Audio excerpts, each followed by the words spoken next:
සුබ උදෑසනක්. ඔයාලා හැමෝම සාදරයෙන් පිළිගන්නවා මුතුස් කුකින් ඩයරි channel එකට. අද මම ඔයාලට කියලා දෙන්න යන්නේ රසම රස කඩල මසාලා ව්‍යංජනයක්.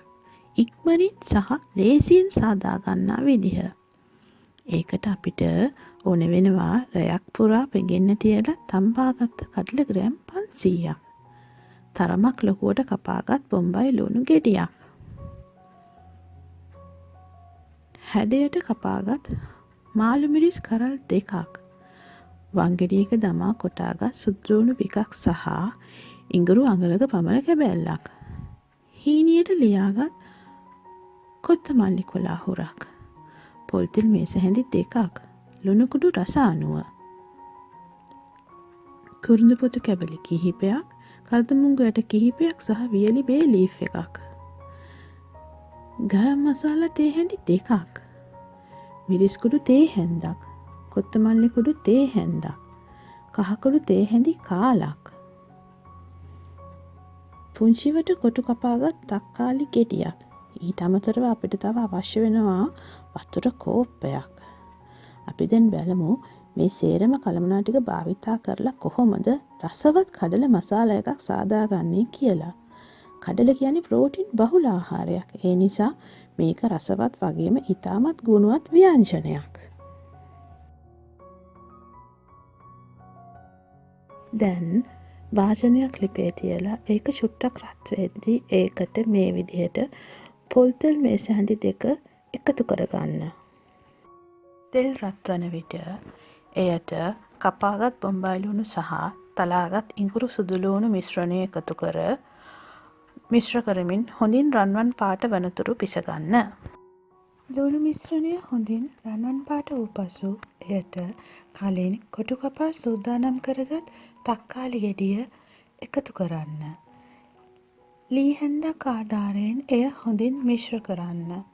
එසේ විනාඩියක් පමණ පිසගන්න. දැන් එයට කලින් සූදානම් කරගත් වතුර කෝප්පයෙන් වතුර කෝප්ප කාලක් එකතු කරන්න. එයත් හොඳින් මිශ්‍ර කරන්න. දැන් එසේ මිශ්‍ර කර එය පියනකින් වසා විනාඩි කිහිපයක් පිසගන්න. මෙහි ඇති වතුර ගතිය හිඳෙන තුරම මෙසේ පිසගත යුතුයි. මිශ්‍රණය මේ විදියට හොඳින් උණු වේගෙන එද්දී ඒකට ගරම් මසාලා, කොත්තමල්ලි කුඩු සහ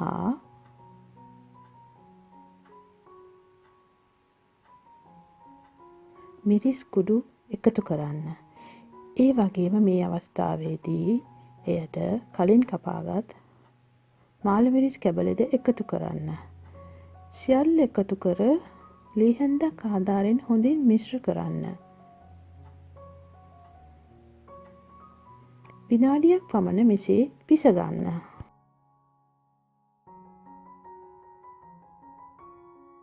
මිශ්‍රණය හොඳින් වියලි බවට පත්වී තද පාටකට හැරුණු විට එයට අපි කලින් කහකුඩු සහ ලුණු කුඩු මිශ්‍ර කර පසකින් තබාගත් තම්බපු කඩල ටික එකතු කරන්න.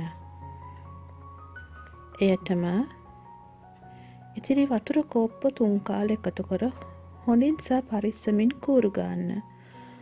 හොඳින් කූරු ගා මෙහි මුළුමනින්ම වතුර ගතිය නැතිවන තෙක් අඩු ගින්දරේ පිසගන්න.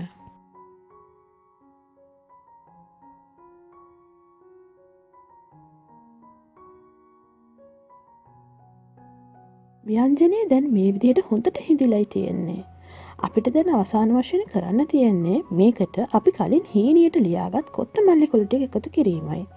ඒ කොත්තමල්ලි කොළ ටික මේ විදිහට එකතු කරගෙන හොඳින් ආයිමත් මිශ්‍ර කරමු. ඒ සැනින්ම ලිප නිමා ගන්න. ඔන්න දැන් අපි අපේ කඩල මසාලා එක හදාගෙන අවසానයි. අපි බලමු මේක කොහොමද ලස්සන්ට පිළිගන්වන්නේ කියලා.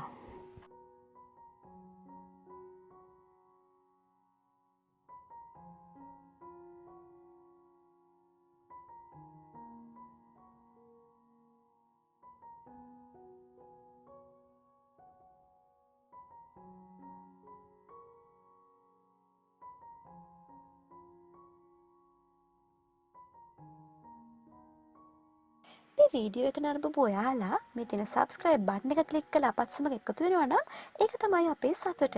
තවත් මෙවැනිම ඔයාලගේ ජීවිතයට සතුටක් දැනුමක් සහ විනෝදයක් ලැබිය හැකි වීඩියෝ එකකින් අපි යලිත් හමු වෙමු. ඔබට සුබ දවසක්.